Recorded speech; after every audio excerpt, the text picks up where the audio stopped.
What's up, everybody, and welcome back to Ohio Sports Talk. I don't know why, Jordan, but hearing the Undertaker's music always gets me excited for this show. Yes. How you doing, buddy? How's it going tonight? Doing great. Just enjoying the summer with the family, doing a little bit of work, getting ready for the fall season. Yep. Doing a little basketball here and there. But we're having a good time over here. How about you guys? We're doing good. Just got back from a T-ball game a little bit ago. T-ball with kids that old is definitely an adventure. So it's been fun, but there's been a lot of up and downs with the kids. It's just trying to herd sheep out there is tough. Hey, I had the pleasure of being a part of it about 2 weeks ago. So it's good times. It is good times. But it's just, I wish, you're always like, you watch your kids play and you want them to do so well, and they're not like competitive like you are. And you're like, oh crap, I have to wrangle it back in. They don't, at this, they're only 4 and 5 years old. So competitiveness comes along, but my daughter, Lila, she can hit pretty well if she wants to. She's given up on running the bases. She just runs to the dugout, and she no longer plays in the field. So, we've got a DH on our hands is really what we have potentially going forward. But, it's fun to get out there and coach the kids and try to teach them a thing or two. And, maybe it sticks with them to the next year of ball. So that's been fun. Jordan, we've got a loaded night tonight. We're going to be talking about our Ciccinnati Reds. Get the brooms out, bud. Get the brooms out for the Rockies. What a comeback win yesterday. We'll get into that in a minute. We're going to then talk Cavs. We know the coaching search is expanded a little bit. I think we believe we have 6 candidates getting interviewed so far.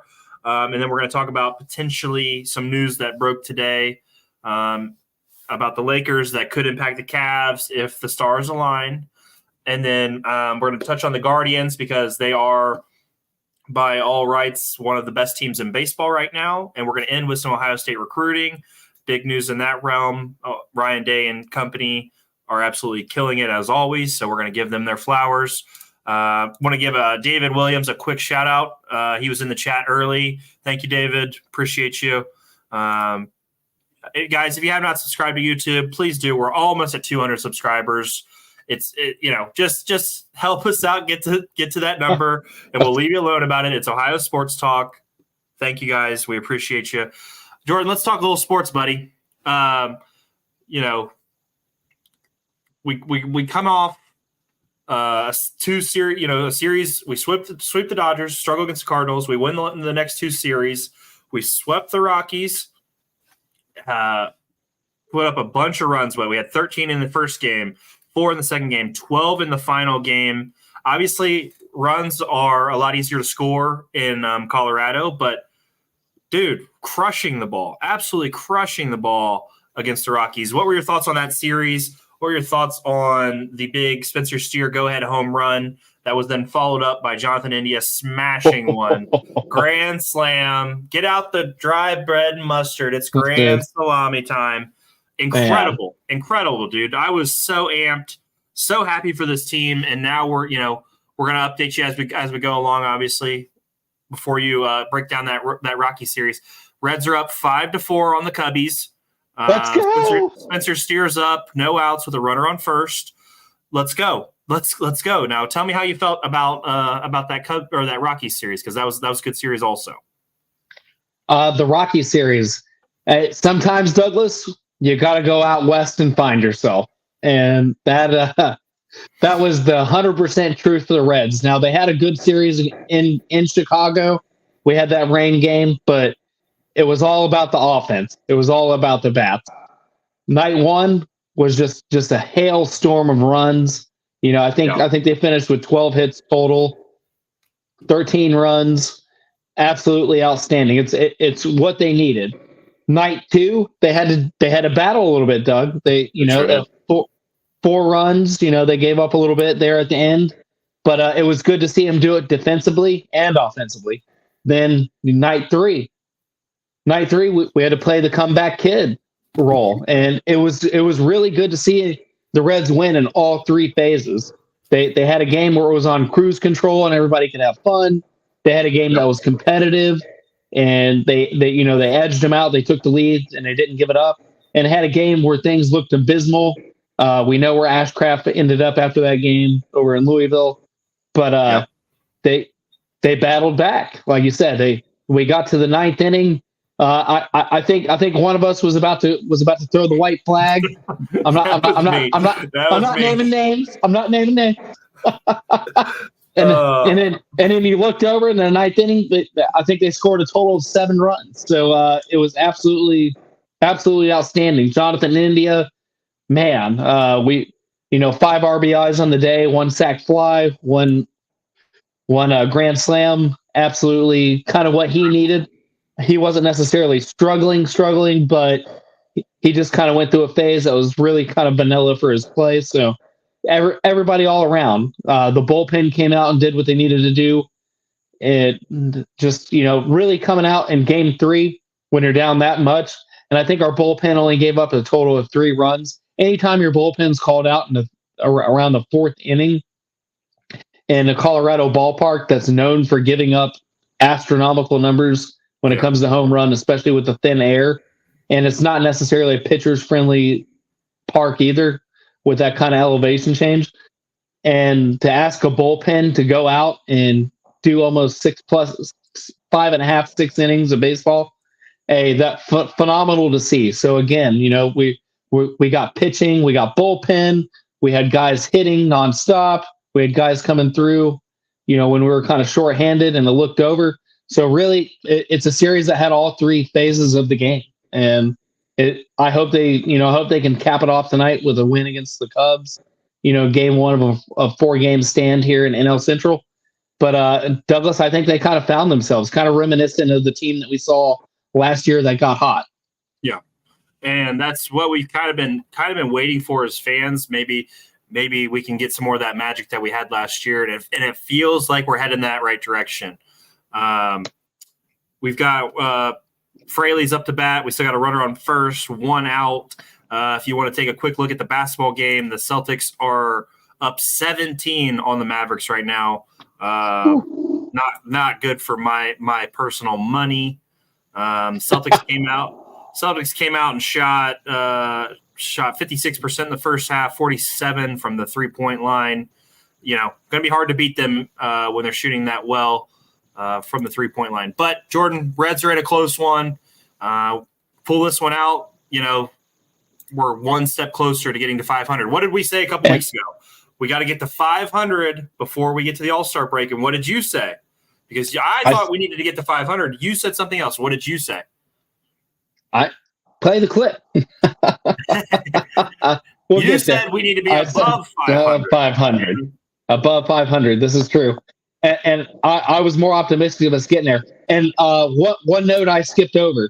Dunn got promoted from AAA to the pros. And what he didn't single-handedly, but his at-bat where he walked the bags loaded for Jonathan India was one of the most, with 2 outs, correct, was one of the most patient at-bats I've ever seen a young rookie come in and was asked to do. So that's some good signs for the Reds. And I did say on our last episode, Doug, you said you like to see it done free agent. I said we were going to start calling people up and do it internally.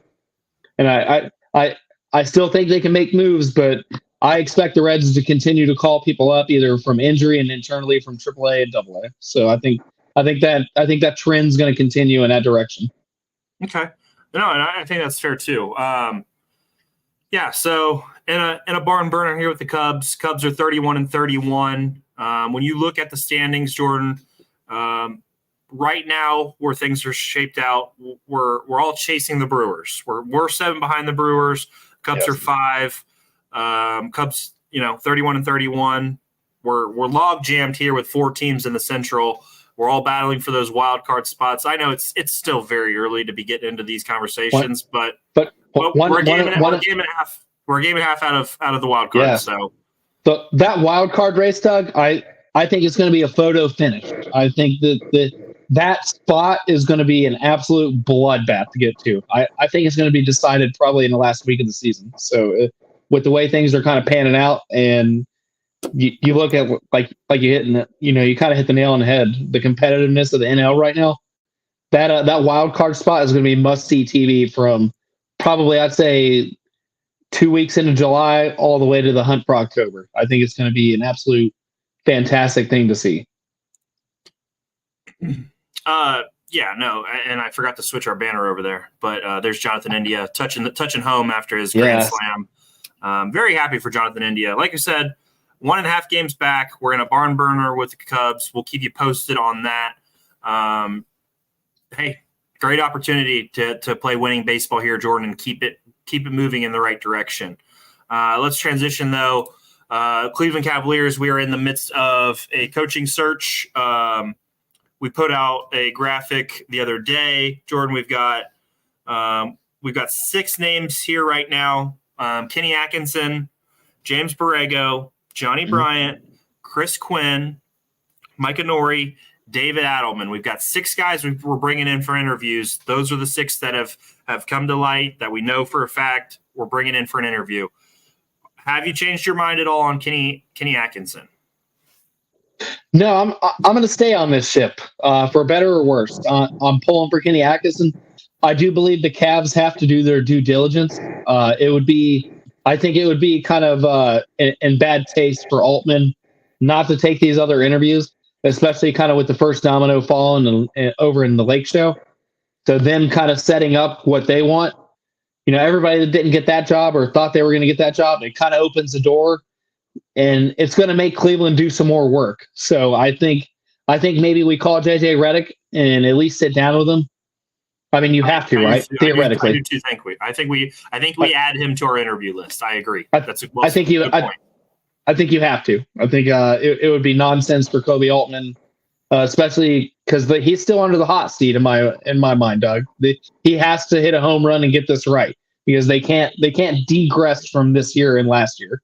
We were in the second round of the playoffs of the Eastern Conference, and it can't go backwards. I think I think Altman's out, obviously, if they don't reach that next level for the Eastern Conference or higher. So he has to do his due diligence. He has to take these other interviews. My opinion is Kenny Atkinson, but I would love to see JJ Redick a part of it in one way or another. Maybe they can convince him to kind of take a back seat and kind of project him to be a head coach, like top selling head coach next year if the Cavaliers do well with him on the staff. But I would like to see him make the phone call. Yep. No, that's well said. I do think we add JJ to the list. And what you're alluding to, Jordan, it came out this morning that the Lakers are zeroing in on hiring Dan Hurley from the Yukon Huskies. They're coming off their national championship. And the reason some of this speculation is happening, Jordan, is because Dan Hurley is a no-nonsense coach. He is a get-in-your-ass type of coach. He runs a very tight ship. And I just don't see that meshing with the way LeBron is in this point in his career. And we know LeBron is a free agent. We thought JJ Redick was going to get the job. Turns out, no. Dan Hurley looks like it's going to sign on.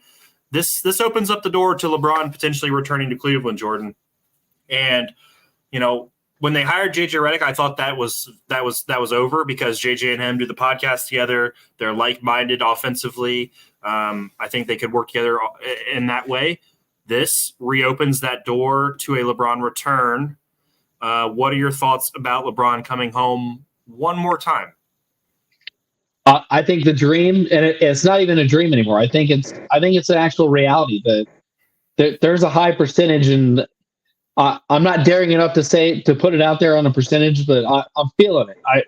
I think it's an absolute great idea for him at this stage of his career. We all saw the reaction the crowd gave him during the playoff run at home when he returned against the Boston series, and that kind of opened the first conversation about it. Then he didn't fully opt into his contract, and it came from his agent for ESPN that he was going to be a free agent this year. And this kind of adds to it. I think the Lakers are going to get younger. I think both LeBron and Anthony Davis are out of the Lake Show. So I don't see him being a package deal moving together, but I think LeBron comes home. You look at everything the Cavaliers have, and we both know they got to make the personnel changes and kind of move some pieces around and really define what this team's going to be moving forward. But if I'm LeBron, I'm seeing, hey, they've taken the 2 steps. They got to the first round, they got to the second round. Maybe Donovan Mitchell signing kind of wheels that back in. The Darius Garland trade that's pretty much in the wings, signed, sealed, and delivered, is going forward. You see what kind of center we bring with Jared Allen on a trade board, and it kind of goes from there. And he loves the East, Doug. He rules the East. Something he hasn't enjoyed, since the COVID bubble in the West is the Lakers just didn't get it done. Whether it was him, whether it was offensively, whether it was the pieces, or the West just got more competitive. I think he comes home to the East. Okay. I like that, Jordan. I think it's between us and the Phoenix Suns. The Suns are connected to drafting his son. We know he wants to play with his son. We've got the 20th pick. That's probably too early to draft his son. I'd rather us not waste the pick, because if he doesn't come, that doesn't help us right now. Jordan, quick update. Jonathan India walks with the bases loaded to score an RBI. It's now 6-4 Reds. So just wanted to keep everybody posted there. 6-4 Reds. Will Benson up with the bases loaded. Jordan, you picture this. You got Donovan Mitchell, LeBron James, Evan Mobley. You build around those 3. It feels a lot different going into the season, even though LeBron isn't, he isn't LeBron from a couple years ago, but that is a damn good player who can take nights off with Donovan Mitchell being as good as he is. I think that completely changes the Cavs ceiling, and I'm really, really excited about the potential of LeBron coming home. I mean, one more time. I never thought we'd get to this point, but here's an opportunity. We hire the right coach. We hire LeBron, or we don't. We don't hire him, but we bring him in. Things change rapidly for this team if LeBron comes back, and then you probably go out and build your roster around them. Hopefully Max Strus stays, and then we add another shooter with that, and you never know. This looks like a championship contending roster. I fully agree with you. The Brandon Ingram rumors. If you bring somebody like that over with LeBron, Donovan Mitchell. No, if we get LeBron, we can't get Brandon Ingram. That won't. You don't think so? No, they already played together and it didn't work in LA. So they're not going. I don't think they're going to do that again. No, if we're getting LeBron, we're not going to bring in anybody else huge. I don't think that's not going to work. No, money wise, I don't think it works. And you got to have your roster built a certain way to make that work. But if we don't get LeBron, I definitely think Ingram is a big time option for sure. Who do you think if Jared Allen has moved off the board, what at least position, I won't ask for a name, what position do you think they go for? I would have, for Jared Allen? Yes. Probably a back. No. I would assume like a stretch 4, somebody who can play with Mobley and not crowd the paint, because that's what we're going away from if we're trading Jared Allen. We're not trading for a big center. We're trading for somebody who can spread the floor and play with Mitchell, play with Mobley, and not overcrowd things. So, yeah. Will Benson. Singles to right, 2 score. India's on third with 2 outs. 8-4 Reds. 8-4 Reds. Let's go. Come on. They're just scoring right now. What a hot team. If they do win tonight, Jordan, that'll be 5 in a row. But back to the Cavs. I think Mitchell's going to potentially play a lot of point guards. So we're going to need a backup point guard. Craig Porter, can he do it? Is he going to be healthy? Strus can play his natural position if LeBron comes in at the 2. We don't have to worry about some of that other extra stuff. It definitely gets interesting. I would believe they would try to trade Jared Allen for a stretch 4 and maybe a wing off the bench. That's where I think they would go. Anything else you want to touch on here though before we move on? My fingers are still crossed for Deron Holmes in round 1. So I saw that he canceled a couple of workouts. Somebody gave him some kind of promise, or they have some some kind of insight on where he's going. I hope it's Cleveland. So me too, buddy. Me too. I hope it's Cleveland. Let's transition, Jordan. Let's talk a little Guardians. Guardians 40-21 this season. They took the loss to the Royals today, 4-3. I believe the Guardians were the second team to 40 wins behind the Yankees and the Phillies. They both are at 44, so they're second in the league in wins right now. They're having a hell of a season, man. Hell of a season.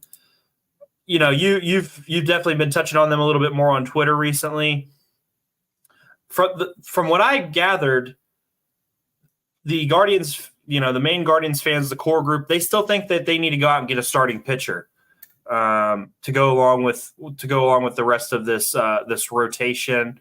Obviously, they have Jose Ramirez, who is in contention to win AL MVP, as he should. I mean, his play.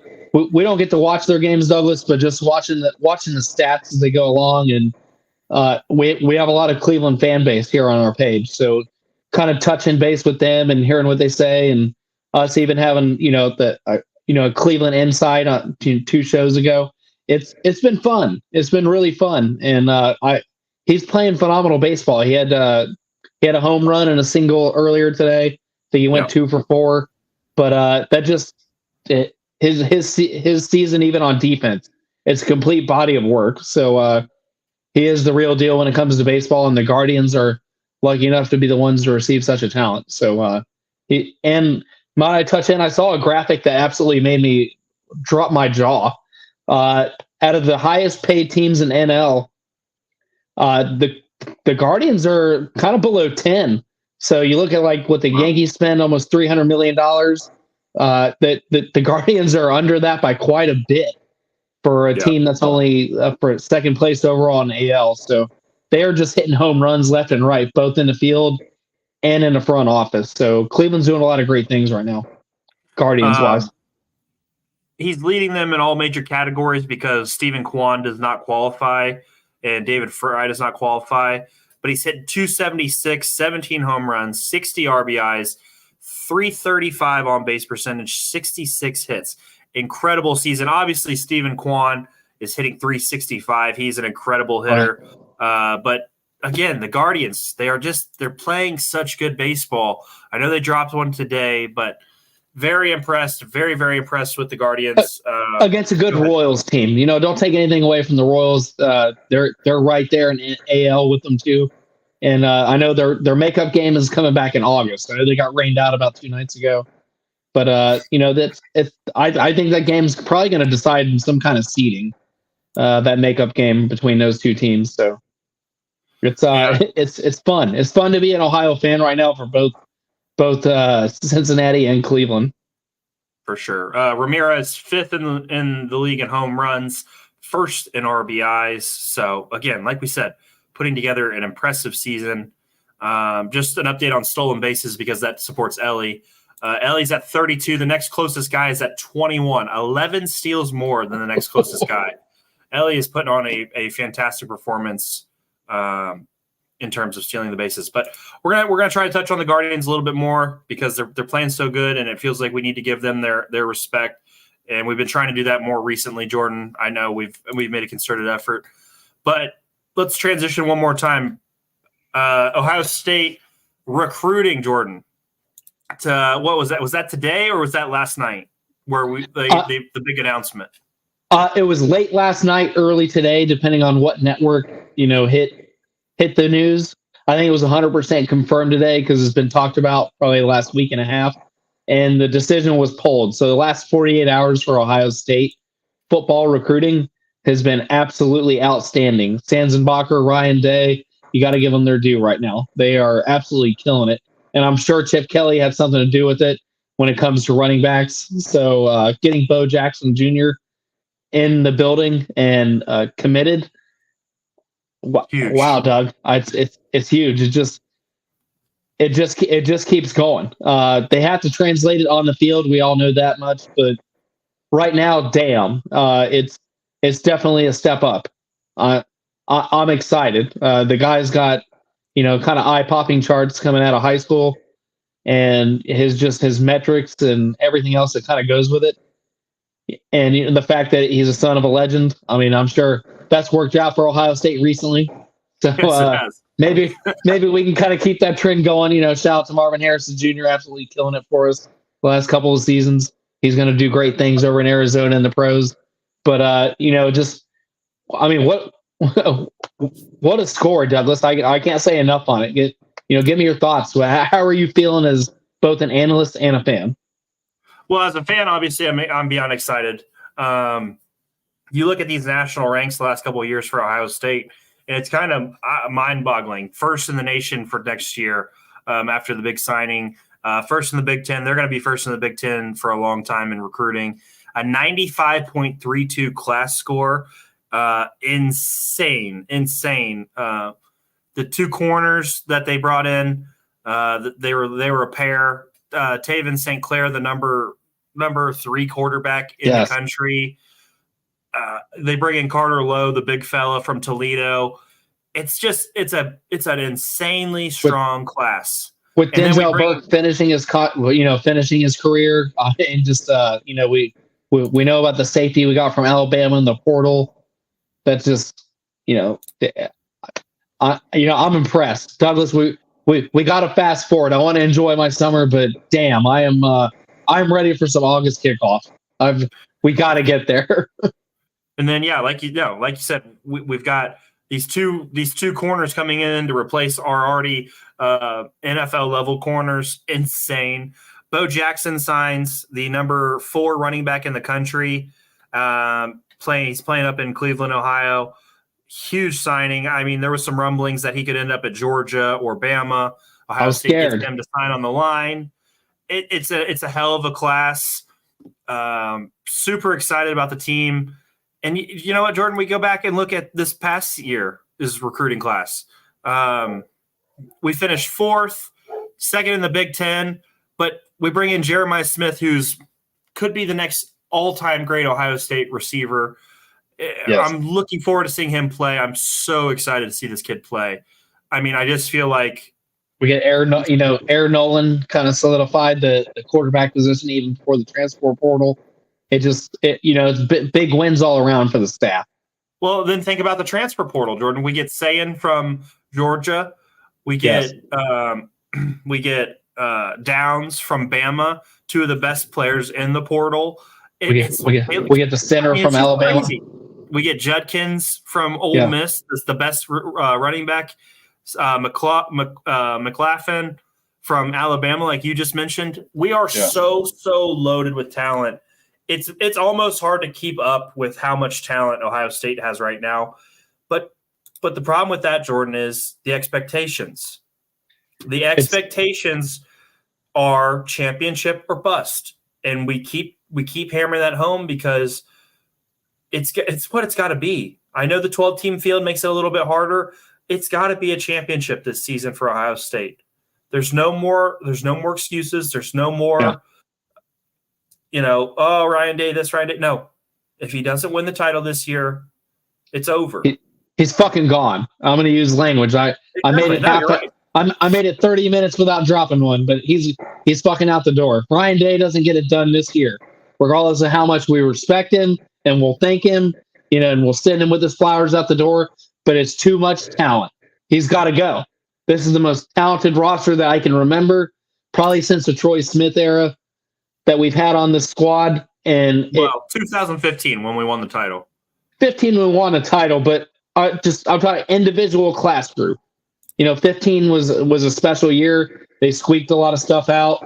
We kind of had the dueling quarterback back and forth between the JT Barrett injury and Cardell Jones coming in and really just painting the masterpiece. But we don't have Urban Meyer on the field as much as people hate his own personal life. Urban Meyer squeezes a team until its talent fully comes out. And if Ryan Day can't do it, you've got to replace him. And that's just how it has to be.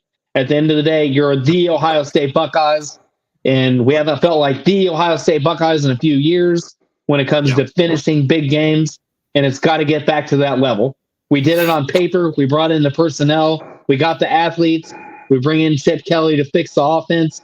There's no excuse this year. It is 110% championship or bust. There's no hiccups.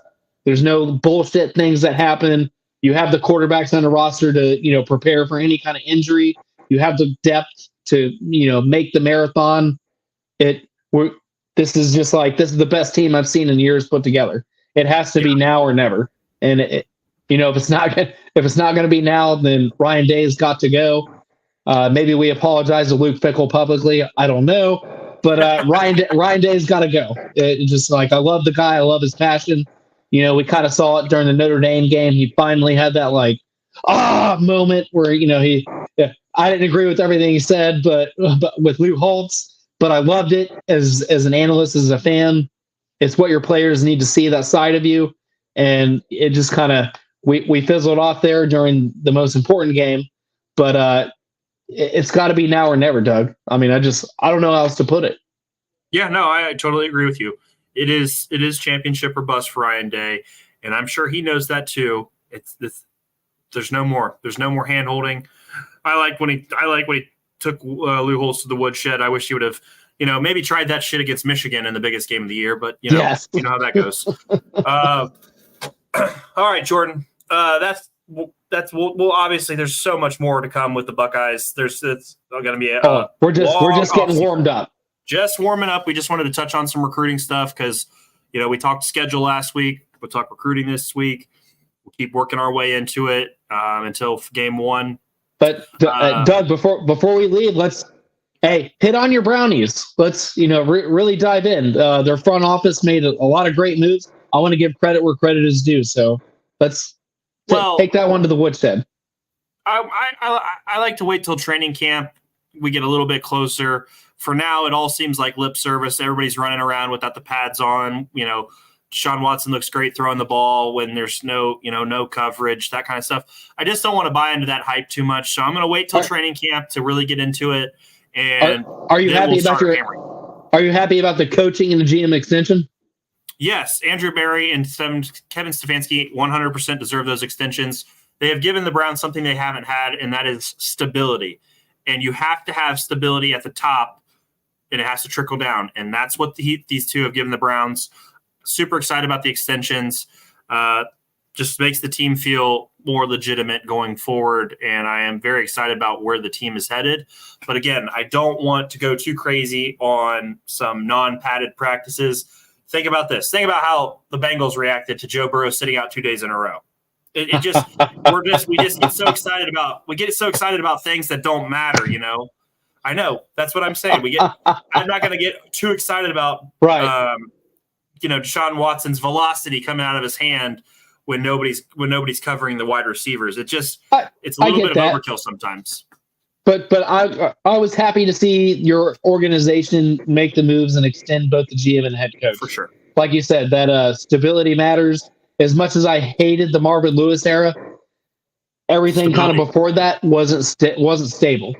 Marvin Lewis came in and at least brought the franchise's stability and took us out of the basement. So that Cleveland, you're obviously many steps ahead of when we had Marvin Lewis.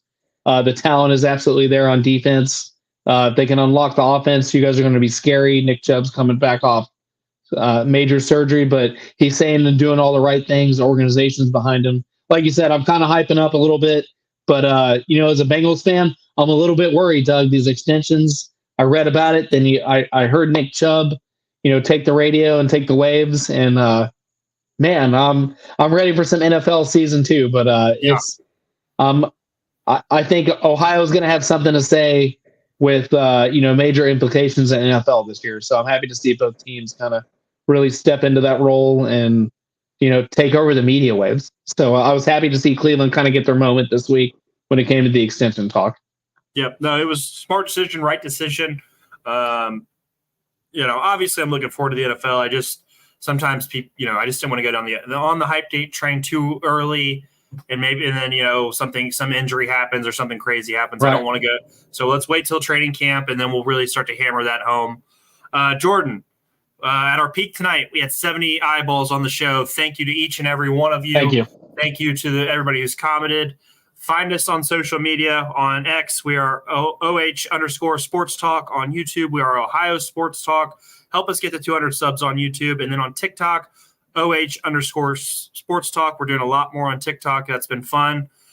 Jordan, we're working on some things behind the scenes. Yes. I know we were battling against the NBA Finals tonight. That's a tough thing to go up against, but good show, buddy. Excited to be back on Monday and another chance to get better and do another show. And that's all we can ask for. Let's handle our business, and I will see you on Monday. Okay. Yes, sir. All right. Thank guys, you for everybody tuning in. That's been Ohio Sports Talk. I'm Doug. That's Jordan. We will see you Monday night at 9:00. Peace.